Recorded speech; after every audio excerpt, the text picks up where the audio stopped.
और आज की बैठक में 21 एजेंडे इसमें रखे गए थे, जिसमें से आज मंत्रिमंडल में 20 एजेंडों की स्वीकृति वो हुई है। सबसे पहले कल जो फसलों को एमएसपी को लेकर के घोषणा की गई थी, कैबिनेट की मीटिंग के अंदर उस एजेंडे को रखा गया। इस घोषणा को क्रियान्वयन करते हुए आज फैसला लिया गया कि अब तक 10 नई फसलों नामंत की गई हैं, जिसमें रागी, सोयाबीन, काला तिल, नाइजर सीड, कुसुम, जौ, मक्का, ज्वार, जूट, खोपरा और मूंग की खरीद, ये 10 फसलें हैं। इनकी खरीद एमएसपी पर वो हरियाणा सरकार अपने खर्चे के ऊपर वहन करेगी।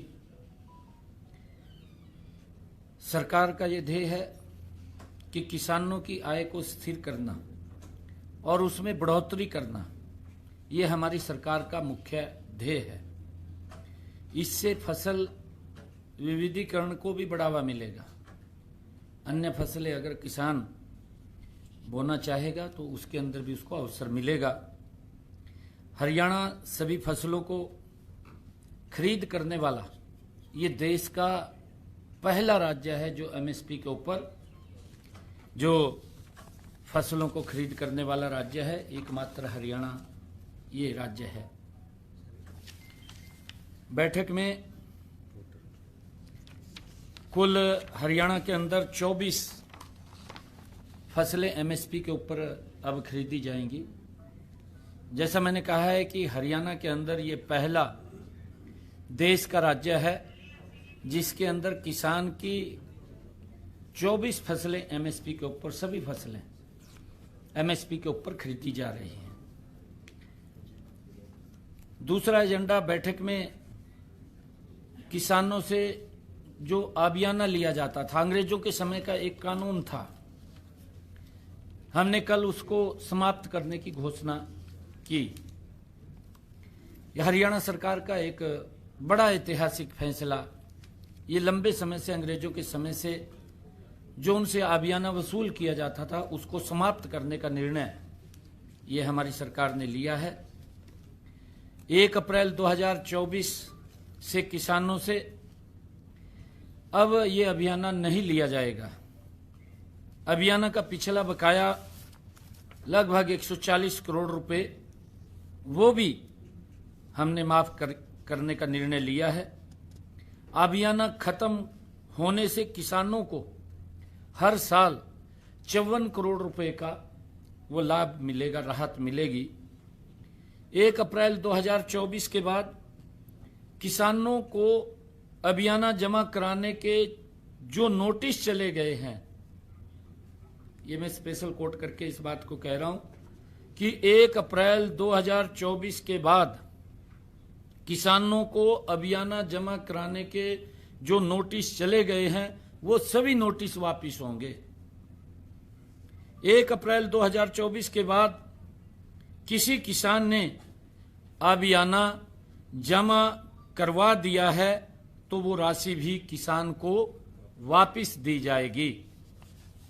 ये निर्णय कैबिनेट के अंदर लिया है। तीसरा, हमारा बैठक में हरियाणा राज्य में पिछड़े वर्गों के व्यक्तियों को क्रीमी लेयर से बाहर रखने संबंधी प्रस्ताव एक्स पोस्ट फैक्टो स्वीकृति प्रदान की गई है। ये पिछड़े वर्ग के लिए एक बहुत बड़ी घोषणा ये पिछले दिनों की थी, उसका नोटिफिकेशन भी जारी हुआ था। आज कैबिनेट के अंदर स्वीकृति के लिए आया है। क्रीमी लेयर की वार्षिक आय 6 लाख रुपए से बढ़ा करके 8 लाख रुपए वो किया गया है। सकल वार्षिक आय की गणना केंद्र सरकार के मानदंडों के अनुरूप होगी। पहले राज्य में 6 लाख रुपए प्रति वर्ष तक सकल वार्षिक आय स्लैब लागू थी, जिसमें सभी स्रोतों की आय शामिल थी। आज इसकी एक्स पोस्ट फैक्टो स्वीकृति दी गई है। मंत्रिमंडल में इस बात का भी निर्णय लिया गया है कि हरियाणा राज्य पिछड़ा वर्ग आयोग की रिपोर्ट अभी पिछले दिनों आयोग ने दी है, सरकार ने उसको स्वीकार किया है। आयोग ने अपनी रिपोर्ट में कहा है कि नागरिकों के पिछड़े वर्ग बीसीबी को पालिकाओं और पंचायती राज संस्थाओं में राजनीतिक आरक्षण दिए जाने की आवश्यकता है। आयोग ने बीसीबी को आरक्षण देने के संबंध में एक नई पद्धति बनाई है और आयोग की रिपोर्ट को सरकार ने स्वीकार कर लिया है। आज ये मंत्रिमंडल के अंदर उसमें उसको स्वीकार किया, उसका फैसला लिया गया है। एक कैबिनेट में यह भी फैसला किया गया है कि हमारे शहीदों के 14 आश्रितों को नौकरी देने की मंजूरी भी दी गई है। ये नियुक्तियां नीति में छूट देकर दी गई हैं। इनमें 2 व्यक्तियों को ग्रुप बी पदों पर नियुक्त किया गया है, 12 को ग्रुप सी पदों के ऊपर नियुक्त किया गया है। ये आवेदक नीति के तहत पात्र थे, लेकिन हरियाणा सरकार की अनुकंपा नीति के अनभिज्ञ होने या उस समय नाबालिग होने के कारण उन्होंने 3 साल की समय सीमा के भीतर अनुकंपा नियुक्ति के लिए आवेदन नहीं किया था। अब उनको 14 जो शहीदों के आश्रित हैं उनको नौकरी देने की मंजूरी आज दी गई है। मंत्रिमंडल में अग्निवीर को लेकर के भी मंजूरी दी गई है। पिछले दिनों हमने कुछ अनाउंसमेंट अग्निवीर को लेकर के की थी कि हरियाणा पुलिस में सिपाही, खनन guard, forest guard, jail warden तथा एसपीओज 10% हॉरिजॉन्टल आरक्षण दिया जाएगा। इस बात की हमने घोषणा की थी। ग्रुप सी के पदों में 5% तथा ग्रुप बी में भी 1% हॉरिजॉन्टल आरक्षण दिया जाएगा। इसकी भी मंजूरी आज कैबिनेट में हुई है। अग्निवीरों को ग्रुप सी के पदों में भर्ती के लिए ली जाने वाली लिखित संयुक्त पात्रता परीक्षा से छूट दी गई है। इसके अलावा यदि अग्निवीर के पास आवश्यक कौशल प्रमाण पत्र होगा, उसे स्किल टेस्ट से भी छूट दी होगी। भर्ती के लिए आयु सीमा में 3 वर्ष की छूट दी गई है। अग्निवीर जो पहले बैच के अग्निवीर होंगे, उनकी आयु सीमा में 5 वर्ष की छूट दी गई है। स्वयं रोजगार व उद्योग के मामले में अग्निवीरों को निम्न प्रकार के लाभ भी दिए जाएंगे। राज्य सरकार अग्निवीरों को रोजगार देने वाले उद्योगों को 60,000 रुपये वार्षिक सब्सिडी प्रदान करेगी, बशर्ते उद्योगों द्वारा अग्निवीर को 30,000 रुपये मासिक वेतन अगर वो देता है तो उसको 60,000 रुपये की वार्षिक सब्सिडी दी जाएगी। अग्निवीरों को हथियार लाइसेंस देने में भी प्राथमिकता देने का निर्णय किया है। हरियाणा कौशल रोजगार निगम के माध्यम से अग्निवीरों को रोजगार में भी प्राथमिकता दी जाएगी। उद्योग व व्यवसाय स्थापित करने वाले अग्निवीरों को 5 लाख रुपए तक का ऋण बिना ब्याज के दिया जाएगा। भारत सरकार के अग्निपथ योजना के 15 जुलाई 2022 को लागू की गई, जिसके तहत वर्ष 2022 के दौरान सेना, वायुसेना, नौसेना में कुल 36,649 पुरुष और महिला अग्निवीरों की भर्ती प्रस्तावित थी। हरियाणा से 2022-23 में 1830 अग्निवीर भर्ती किए गए। वर्ष 2023-24 के लिए हरियाणा से 2215 अग्निवीर और भर्ती होने हैं।